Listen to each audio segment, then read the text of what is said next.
Panorama, podcast de Sur de Europa, les ofrece una historia, un documental que sin duda les va a sorprender. ¿Cómo era la vida de Delphi, de la multinacional Delphi, cuando estaba abierta y en plena actividad en la bahía de Cádiz? Pues bien, en aquel tiempo el gobierno de Cantabria, los sindicatos, los empresarios pusieron en marcha un programa llamado GESCAN, financiado con 1 millón de euros. El objetivo era afrontar el fenómeno de las reestructuraciones de empleo en Cantabria, que afectaban anualmente a entre 150 y 180 empresas, así como los fenómenos de deslocalización. Y para ello se buscó un ejemplo. El ejemplo más cercano era Delphi.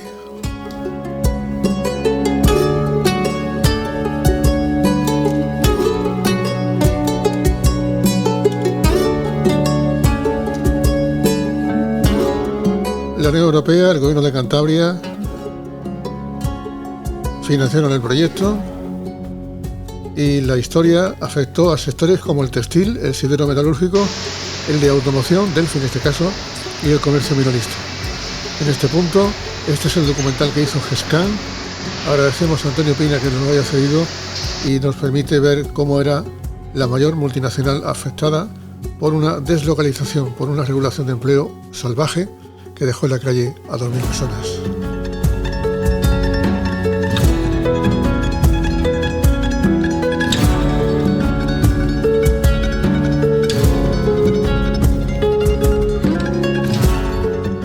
Les habla José Contreras. Creíamos que aquí iba a haber una reestructuración, creíamos que aquí iba a haber algo, un despido de X personas, recolocable en otro lado, como fuese, pero de la noche a la mañana decir cerramos y esto se cierra, la verdad es que no. Hemos sufrido mucho en la familia y todavía no nos hemos recuperado. Las empresas nacen, se desarrollan y mueren todos los días, ¿no? Alguien que hay por ahí que ha decidido que esto ya no lo quiere, que no, y los sentimientos no valen. Lo que vale es el interés y sobre todo pues esa parcela de la economía que decide aquí o allí. La globalización en el mundo en que vivimos es necesaria porque el capital se mueve, el capital no entiende de frontera, el dinero se mueve de un lado a otro. Entonces, ante eso tenemos que tener respuestas para que no suframos las consecuencias que estamos sufriendo. Hombre, la deslocalización creo que se percibe más como una oportunidad para la empresa que como una amenaza, porque es una oportunidad de producir lo mismo a costes más bajos. Lo que nos tendríamos que plantear es realmente España qué tipo de industria queremos y qué tenemos que apoyar. Pues mira, la globalización podría haber sido una oportunidad. Descontrolada está siendo una amenaza.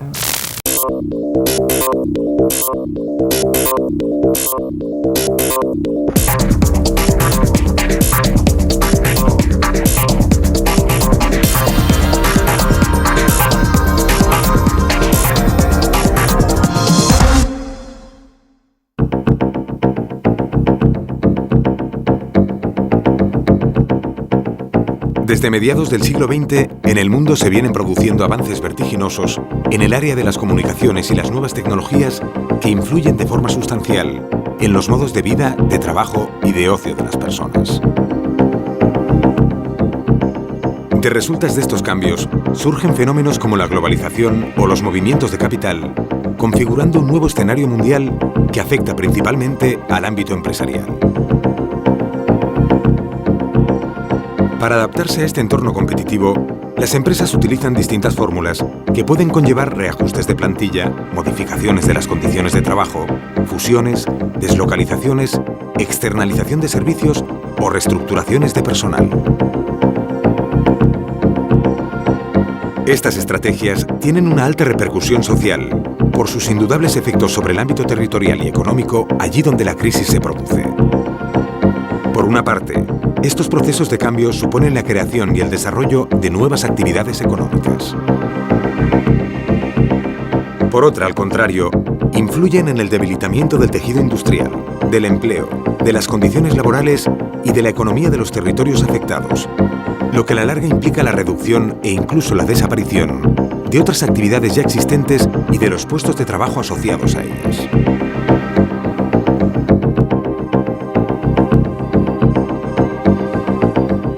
España se encuentra actualmente en una situación similar a la de los países más desarrollados, que en los años 70 y 80 trasladaban sus centros de producción a países con mano de obra barata, para poder así hacer frente a unos costes que se iban elevando y que junto a otros factores les hacían perder competitividad. Si entonces fue beneficiaria de esta medida, hoy, aun cuando todavía es receptora de localizaciones de empresas y resulta ventajosa para la instalación de nuevas plantas industriales, empieza sin embargo a vivir una situación inversa.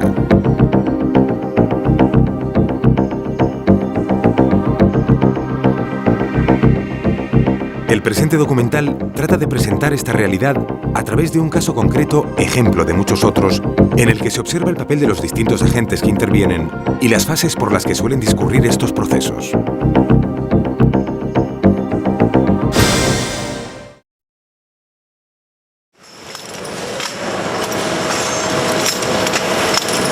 El tema del cierre de la planta es un tema que desde años atrás se viene escuchando, pero la rumorología no deja de ser eso, una rumorología.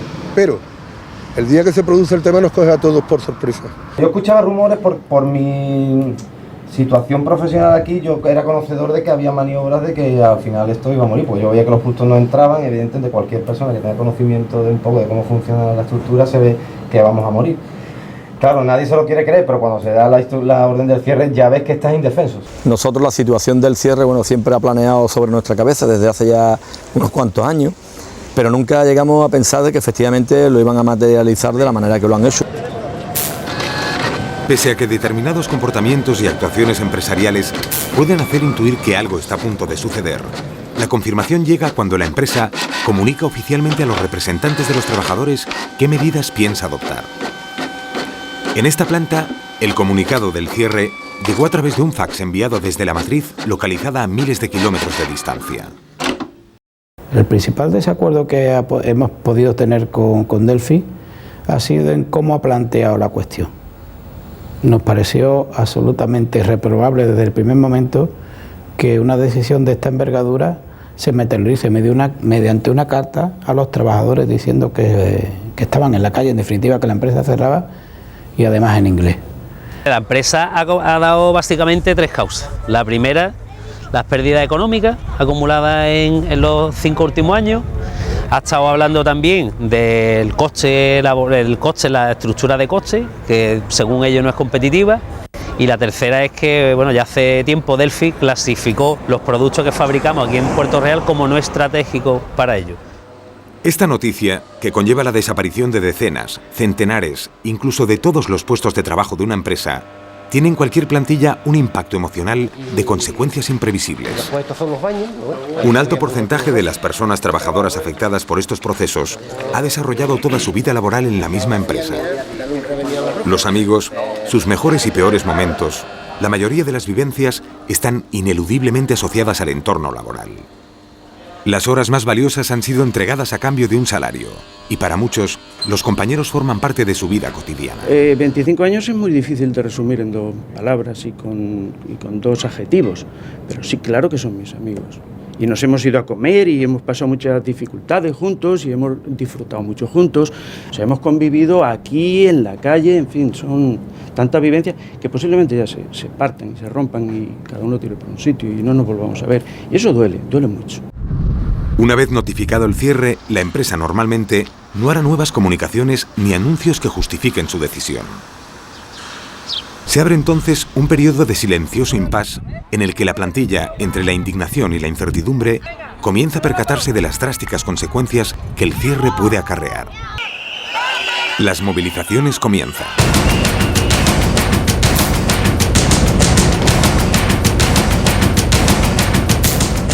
Mientras la fábrica sigue funcionando, aunque a menor ritmo de producción, los trabajadores inician una serie de acciones encaminadas a conseguir el apoyo tanto de la administración como de la ciudadanía y los medios de comunicación.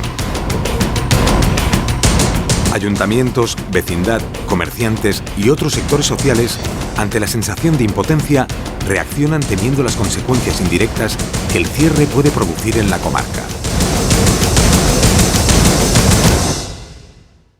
Yo creo que llegado el día de hoy, que nos hemos dado un tiempo prudencial desde que se anuncia el cierre de la factoría Delphi y a partir de ahora tienen que cambiar alguna circunstancia. Lo primero que acordamos fue crearnos una estructura representativa que nos sirviera de elemento de presión y también de elemento de apoyo a las reivindicaciones laborales.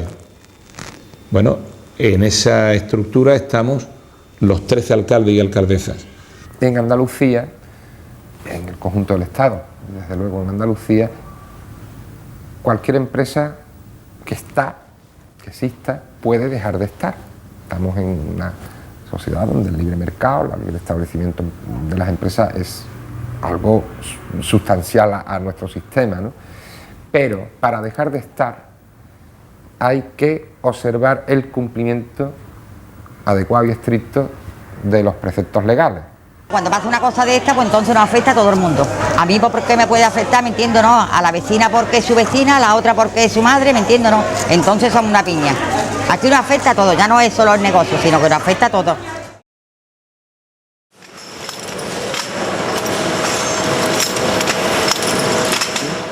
Yo estoy plenamente de acuerdo con lo que ha planteado... De cómo se gestionen estos procesos de reconversión y de cómo interprete su papel cada uno de los agentes implicados, empresariado, personal trabajador, autoridad laboral y judicial y administradores concursales, dependerá en gran medida el que la resolución del conflicto sea más o menos traumática o satisfactoria para las partes. Por otro lado, el factor psicológico juega un papel muy importante. Conocer o intuir la psique del contrario y de las partes implicadas puede determinar distintas líneas de actuación que serán decisivas en el desarrollo y solución del conflicto. Es la consigna que tenemos nosotros: mientras tengamos trabajo vamos a seguir aquí trabajando, porque la empresa no la cierran los trabajadores como es la excusa que ellos han estado buscando. La empresa la está cerrando una multinacional con absoluta impunidad total por su parte. ¿Qué es lo que intentan? De alguna de las maneras desestabilizar a la plantilla y a sus familiares para conseguir su objetivo y dar una espantada de lo que es Puerto Real y justificar esa huida, ¿no? Nosotros, aunque nos quedemos sin material, vamos a continuar en nuestra factoría como hasta el día de hoy, a pie de máquina, y si no tenemos piezas nos sentaremos encima de las máquinas. En ocasiones, la Administración desempeña un rol de árbitro, ya que el problema social que supone el despido masivo de trabajadores y trabajadoras no es tarea nada fácil de aplacar. Por lo tanto, es vital que con la ayuda de los medios y mecanismos disponibles para la Administración se encuentren soluciones que minimicen el impacto. Hombre, en primer lugar, el primer objetivo es conseguir que la empresa cumpla con las previsiones legales en nuestro país ante esta situación. En segundo lugar, una vez conseguido lo primero, se intentará ver si hay posibilidad de buscar una alternativa, como siempre se hace en estos casos, para la propia capacidad industrial de estos activos, ¿no? Y en tercer lugar, si no lo hubiere, entonces se tendría que proceder al diseño de una política industrial alternativa para la zona para ayudar a los trabajadores y a sus familias. En estos procesos, el personal trabajador fijo es generalmente el primero en recibir la noticia del cierre. Sin embargo, a quienes antes afecta la medida es a los empleados temporales y a las empresas auxiliares, al ver rescindidos sus contratos y reducidos los pedidos. Delphi tiene 1.570 obreros y obreras, o trabajadores, trabajadoras, de un total de más de 2.500 que tuvo hace unos años, en el año 1999. Pero además tienen más de 3.000 hombres y mujeres que forman parte de la industria auxiliar, que también se ven afectados. Yo diría, los que primeramente se verán afectados, que de hecho se están viendo afectados ya. Ya se están rescindiendo los contratos con proveedores, con las empresas auxiliares, empresas de mantenimiento, etcétera, etcétera. Bueno, pues esa gente se encuentran desvalida porque hasta ahora el comité representa a los 1.570 hombres, pero ¿y a las industrias auxiliares quiénes las están representando? Yo sí me gustaría dar un dato, y es que en la provincia de Cádiz el 95% de las empresas son pequeñas y medianas empresas, y eso no sale en los medios de comunicación, y esas empresas son las que realmente están creando empleo. Los proveedores, en el caso concreto nuestro, como decía, al saber que tú has perdido el 60 o el 70% de tu producción, de tu capacidad productiva, de un cliente que te aportaba el 70% de tu facturación, empiezan a apretarte, a exigirte el pago por anticipado de las compras. Ya ahí empiezas a sufrir un poco las consecuencias de todo esto. Las importantes repercusiones laborales, sociales y económicas que generan el anuncio del cierre o el cese de actividad de una empresa provocan que la primera reacción de cada una de las partes implicadas sea defender sus posiciones de partida. Continúan las manifestaciones y comienzan las primeras reuniones donde las partes tantean las diferentes opciones y miden sus fuerzas.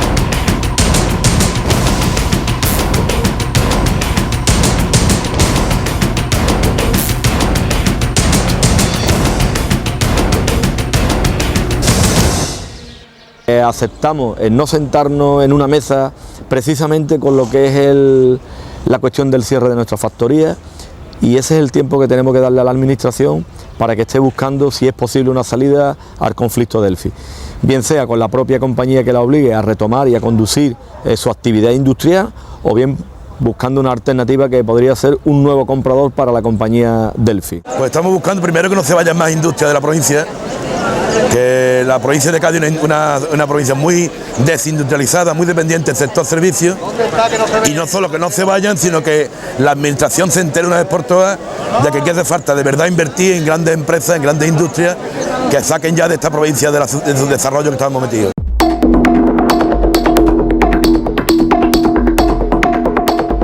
En una negociación de este tipo, los representantes de cada parte ponen mucho énfasis en los tiempos, modos y lugares de la negociación. Los asesores de la empresa tienden a manejar las pautas y el ritmo de las diferentes reuniones, tratando de fijar los espacios para los encuentros y, en ocasiones, huyendo de la mediación de terceros en el conflicto. Cada parte busca ganar, lograr un acuerdo que recoja lo mejor posible su postura inicial. El problema en la negociación no reside tanto en las posiciones enfrentadas como en el conflicto existente entre las necesidades, deseos, inquietudes y temores de cada una de las personas implicadas. En definitiva, en los intereses opuestos. Los distintos agentes desempeñan un papel muy determinado en las diferentes fases del conflicto, aunque este no sea el mismo en todos los casos. El papel del comité de empresa es fundamental, evidentemente, porque bueno, es la parte y el organismo o el órgano que toma las decisiones dentro de lo que es nuestra empresa, ¿no? Al margen de que está compuesto por los 4 sindicatos, la decisión, la que la lleva, o la voz cantante, por llamarlo de alguna manera, es el propio comité de empresa. Es el que siempre ha negociado todas estas cuestiones y es la que se pone en contacto, abre ese puente de diálogo entre la propia administración y el comité de empresa, ¿no? Para sobre todo intentar de dar o buscar soluciones posibles al conflicto. Los sindicatos tienen un rol fundamental. En los países nórdicos, que es el modelo que yo uso, a mí me ha sorprendido mucho hablar con sindicatos y encontrar que los sindicatos suelen pertenecer al cuadro de mando de la empresa, es decir, se sientan en la mesa de discusión porque entienden que cuando a la empresa le va bien, a los empleados les va bien, que lo fundamental no es tanto la defensa del empleo como el permitir la competitividad que a su vez permita que se genere empleo y naturalmente evitar que haya injusticia con los empleados porque es natural, es su rol, ¿verdad? La empresa y los representantes de los trabajadores deben negociar de buena fe con vistas a llegar a un acuerdo sobre la posibilidad de evitar el cierre o reducir sus efectos, siendo esencial el papel de los asesores. Hacemos un papel asesores, pero en el sentido más amplio de la palabra. O sea, nosotros cuando te vienen con una decisión tomada, lo primero que haces es evaluar todo tipo de impactos y qué soluciones se puede poner a todo tipo de impactos. Porque, bueno, primero no queremos decisiones radicales, desrecomendamos las soluciones las radicales. Luego asesoramos mucho en materia de diálogo. Creo que se tiene que hablar con las autoridades locales, con las autoridades de la comunidad, con los sindicatos, con los representantes, con las diferentes asociaciones. Mientras tanto, las medidas de presión con eco mediático siguen buscando efectos inmediatos. A Jerez también le afecta el cierre. Cuanto mayor es el número de personas afectadas por un cierre de estas características, mayor es la repercusión social y resonancia mediática que va adquiriendo a lo largo de todo el proceso. I think very important is the work of the European Metal Workers Federation with regard to political lobbying. Sometimes we can do something very concrete. In some company cases we can help, we can support the workers, and we can put pressure via the media, for example. We can put pressure on the management that the management is rethinking the decisions. But that is, in some company cases it works. Del mismo modo, la empresa puede ir cambiando sus estrategias en función de la presión social o las exigencias de la administración.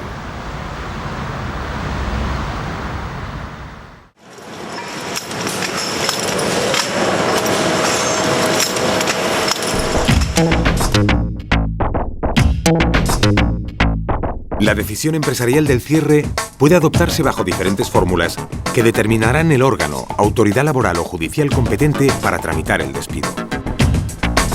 En este caso, la empresa solicitó la declaración de concurso, lo que implica la intervención de un juez mercantil en la administración de la sociedad y en la resolución del posterior expediente de regulación de empleo.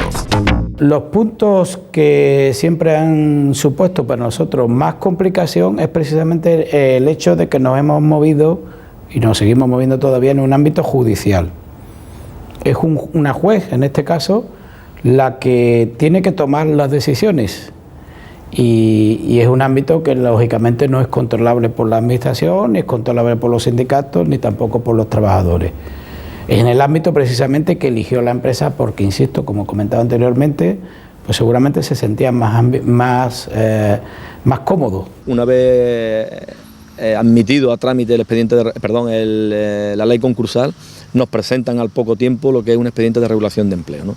Por la falta de actividad, etcétera, y entonces evidentemente a partir de ahí sí nos marca un periodo de tiempo, porque lo tenemos por ley, los 30 días que teníamos para intentar de negociar, ¿no?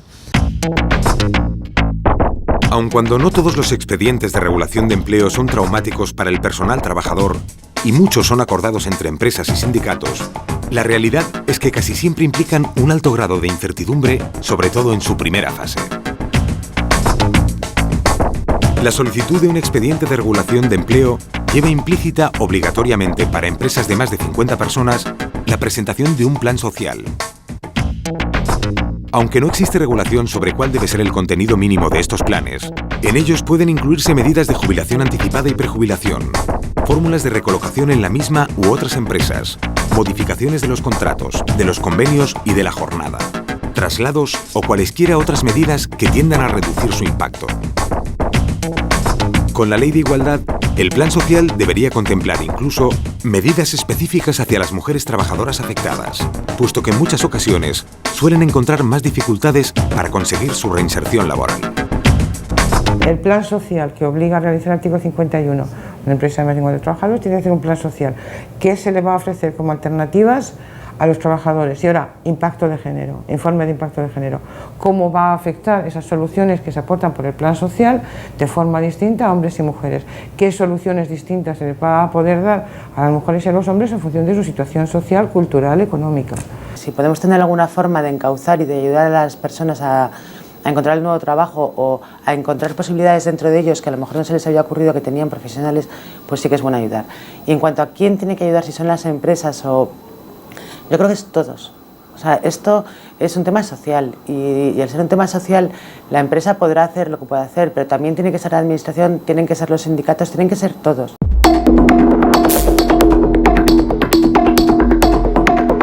Las reuniones se suceden. Comienzan los acercamientos de posturas, el planteamiento de nuevas opciones. La interlocución y el diálogo se ordena. Ahora ya solo hay un interlocutor por cada parte. Los recesos para unificar criterios, los gestos, las llamadas de teléfono, las agrupaciones dentro de la propia mesa, con la parte empresarial a un lado y la social a otro, y dentro de esta, los diferentes sindicatos representados en el comité, los silencios o las reuniones paralelas son, todos ellos, aspectos que controlan y condicionan, en cierta manera, la marcha del proceso. Aún así es muy difícil porque son unos intereses tan contrapuestos que se generan muchas desconfianzas. Entonces, bueno, yo creo que hay que armarse de paciencia y que hay que tratar de buscar ese punto de encuentro tan difícil a veces y que requiere tiempo. Los trabajadores, si bien continúan con las movilizaciones, asumen y se van convenciendo de que el cierre y los despidos son inevitables. Comienza entonces la fase más dura de la negociación. A partir de aquí, el objetivo del comité de empresa se centra en las indemnizaciones, prejubilaciones y recolocaciones, en los activos de la empresa, la cesión de terrenos y en conseguir los compromisos necesarios para reducir el impacto del cierre. En este proceso ha jugado una clave muy importante el que desde el primer momento y de cara a esa recolocación se ha visto por todas las partes, trabajadores, comités, sindicatos y la Junta de Andalucía, que era fundamental que la empresa dejara los activos, porque es una de las claves para que otras empresas, como decía anteriormente, pongan ya sus ojos aquí. Ahora hay algunos proyectos que ya están por ahí que todo el mundo conocemos, ¿no? Que es el tema de la industria aeronáutica, que si efectivamente eso cuaja en el tiempo con la formación específica de cada uno de los trabajadores, sería a lo mejor una de las que más empleo absorbiese, ¿no? Y ese es el futuro. Paralelamente, se negocia un acuerdo con la Administración Autonómica encaminado a conseguir la reindustrialización de la zona con la instalación de nuevas empresas y la formación necesaria a los trabajadores afectados, tanto directos como indirectos, para su posterior recolocación.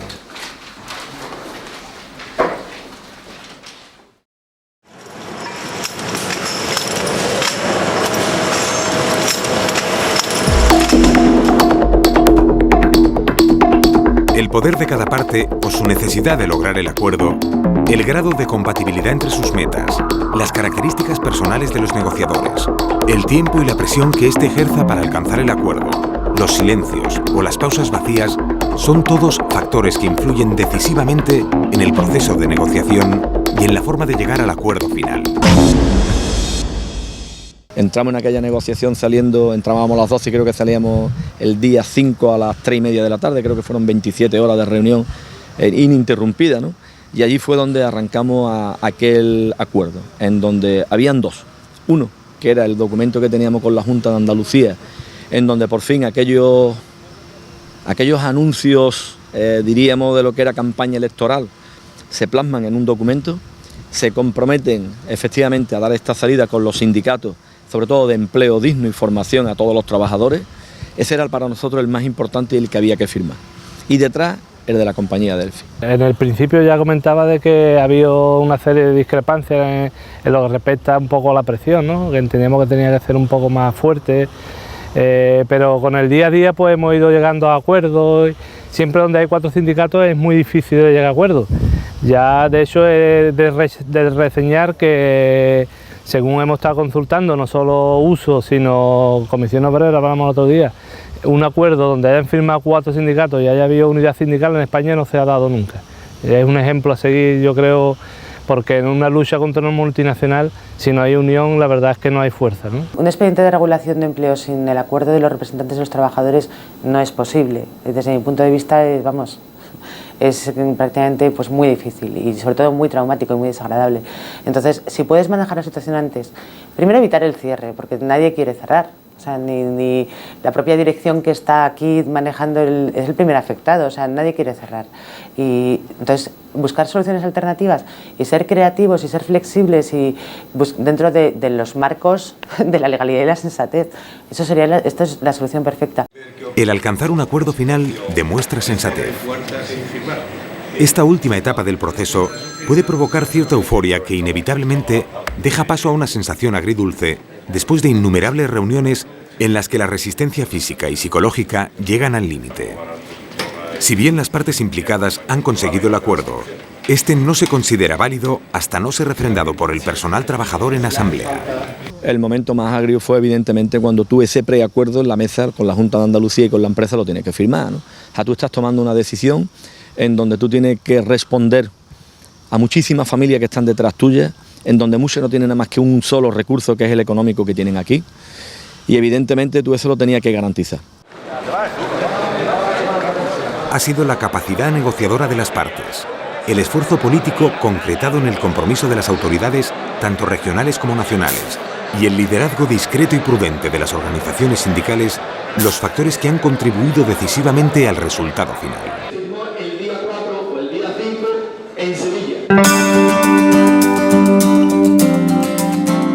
Los trabajadores afectados aceptan el acuerdo con resignación e incertidumbre, pero también con cierta expectación por su ejecución y cumplimiento.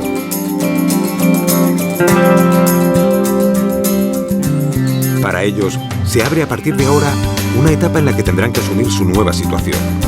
Nuevos hábitos, nuevas rutinas cotidianas, pero ante todo, nuevos temores, inquietudes y expectativas ante la posibilidad de encontrar un nuevo trabajo. Otros colectivos, como pueden ser las mujeres, que presentan mayores dificultades de acceso al mercado laboral, menos posibilidades de recibir formación adecuada y con una participación más precaria, deberán recibir una atención específica de cara a su reincorporación. Las empresas auxiliares tendrán que hacer frente a su vez a un nuevo escenario que puede implicar afrontar su propio proceso de crisis, adaptarse, buscar otros mercados, nuevos clientes o diversificar su producción, entre otras muchas opciones. El peso de las nuevas actuaciones recae sobre todo en la administración, que ofrece nuevas expectativas para los trabajadores y la comarca en torno a las nuevas empresas que pueden instalarse en la zona. A la administración, a la empresa e incluso al personal trabajador, aunque en menor medida, les corresponde ahora cumplir lo pactado.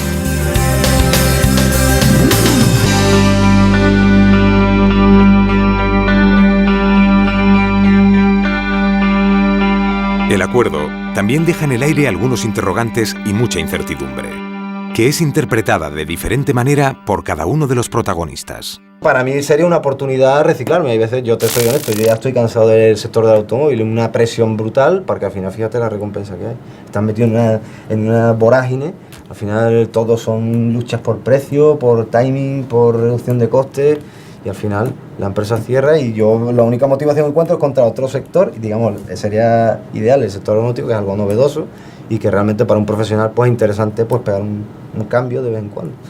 Que me da pena que este sea el motivo haya sido el cierre de mi empresa, por supuesto. Porque una cosa es que yo decida cambiar, pero que otra persona ocupe mi puesto. Porque es fundamental que los trabajadores queden, los extrabajadores ya queden en las mejores condiciones posibles. Y estamos hablando de un colectivo muy grande y un colectivo en el que ahora las administraciones nos toca un papel también muy costoso de cara a su recualificación y reinserción profesional. Yo aquí he pasado mucha fatiga. Yo he montado esto, he puesto en marcha muchas máquinas de aquí y la verdad es que no creo que me lo paguen con dinero, la verdad. Yo tenía fe en jubilarme aquí adentro y tener una vida digna después de mi trabajo, cosa que ahora la veo incierta. ¿Qué criterio se va a tomar para recolocar a las personas? ¿Qué va a pasar con los de difícil recolocación? ¿Qué va a pasar con los eventuales? ¿Qué va a pasar con las contratas? Doloroso porque dejan en la calle a muchas familias. Quizás nosotros, que gozamos de una posición, si quieres, un poquito más privilegiada en cuanto a salario, en cuanto a situación laboral, pues a lo mejor vamos a salir un poquito, el golpe va a ser menos doloroso, pero hay gente abajo que lo va a pasar mal. Mal porque son gente joven, que ya tienen poca antigüedad en la empresa, salario, digamos, muchísimo más bajo que el nuestro. Entonces esa gente va a ver en dificultades serias. Gente que no tienen ahora mismo una salida profesional clara. Como trabajadores, lo que tienen que hacer las empresas auxiliares está claro, ¿no? Yo creo que tienen que reinvertir el dinero que van ganando, tienen que tener y reinvertir sobre todo en tecnología e ir cambiando su sistema de producción y sobre todo si tienen una empresa auxiliar que no se dedique a un solo monocultivo, sino que se dedique, bueno, pues que tenga diferentes cultivos para que poder así, si se constipa una empresa matriz, que ella también se constipe, no se me coja una pulmonía. Si queremos mantener abierto el tejido industrial y si queremos mantener abiertas nuestras empresas, tenemos que cambiar de concepto, que las grandes empresas públicas pueden ayudar pero no son la solución y lógicamente esa situación conlleva el que tengamos que ser más flexibles en la negociación. Yo creo que la flexibilidad de hoy supondrá el mantenimiento de empleo y de la riqueza en el futuro. Y en los trabajadores es fundamental la formación. La formación continua, el trabajador de hoy tiene que darse cuenta que hemos empezado de camarero y podemos terminar de no saber cómo. Y eso se cambia con la formación. La formación continua es fundamental de que los trabajadores nos mentalicemos y estemos continuamente haciendo cursos de formación.